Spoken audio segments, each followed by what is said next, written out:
Hello everyone, welcome to my YouTube channel medical mentorship.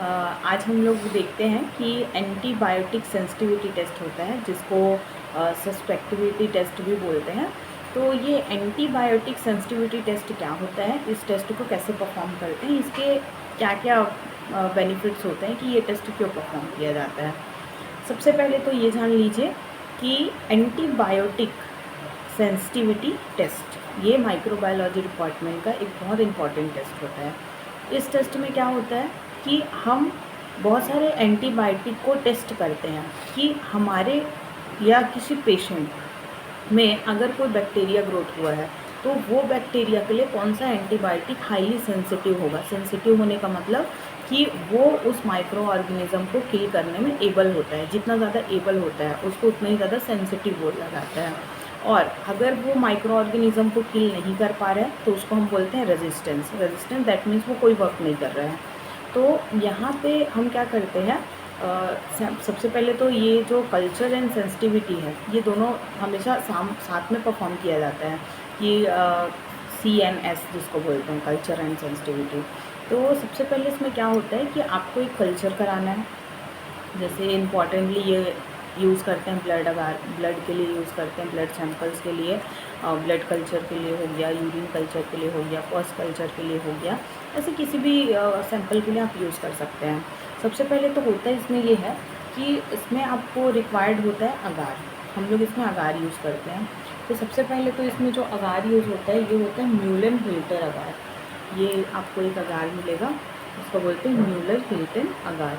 ये जो अगार है इसको यूज़ करके हम क्या करते हैं, एक कल्चर प्लेट बनाते हैं, प्रिपेयर करते हैं। तो उस कल्चर प्लेट को हम प्रिपेयर कर लेते हैं। जैसे कि ये मेरे पास लगा हुआ एक सैंपल है जिसमें एंटीबायोटिक सेंसिटिविटी टेस्ट लगा हुआ है। तो इस तरीके का आपको एक कल्चर प्लेट को क्या करना होता है, प्रिपेयर कर लेना होता है।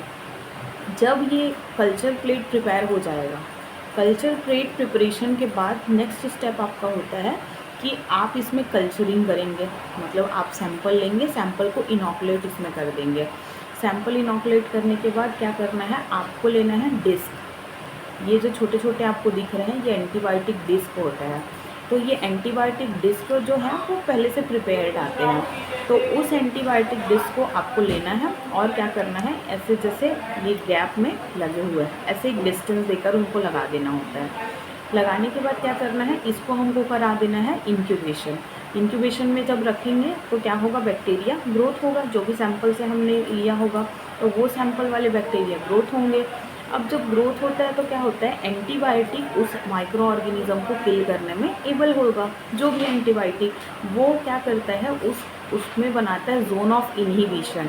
मतलब वो इनहिबिट करता है वहाँ पे ग्रोथ होने से। तो ये जैसे आप लोग को दिख रहा होगा, ये जो खाली खाली जगह दिख रहा है बीच में, बाकी जगह ऐसे भरे हुए दिख रहे हैं।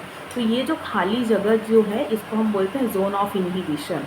तो ये जोन ऑफ इनहिबिशन शो करता है। अलग अलग एंटीबायोटिक का अलग अलग सेंसिटिविटी होता है। कोई कम रेजिस्टेंस होता है, कोई ज़्यादा रेजिस्टेंस, कोई कम सेंसिटिव होता है, कोई ज़्यादा सेंसिटिव होता है। तो इस टाइप का जब ग्रोथ आता है इसको मेज़र करने के लिए हमारे पास एक ग्रोथ स्केल होता है जो कि मेनली 4 mm से स्टार्ट होता है ग्रोथ। तो यहाँ पे इस टाइप का जब आता है तो जिसमें सबसे ज़्यादा जिसका डायमीटर होगा वो एंटीबायोटिक हमारे लिए सबसे ज़्यादा सेंसिटिव होगा। तो हम उस एंटीबायोटिक को अपने पेशेंट को सजेस्ट करते हैं कि डॉक्टर जो है ये एंटीबायोटिक चला सकते हैं।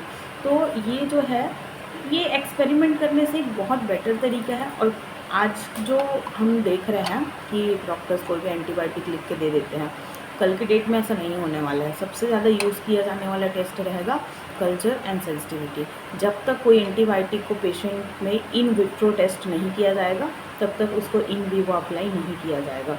मतलब जब तक आप लैब में ये कंफर्म नहीं कर लेते कि ये जो एंटीबायोटिक है वो पेशेंट के लिए सूटेबल है या नहीं, उसके अलावा सूटेबल रहेगा तभी वो एंटीबायोटिक डॉक्टर पेशेंट को प्रिस्क्राइब करेगा। Okay, thank you for watching.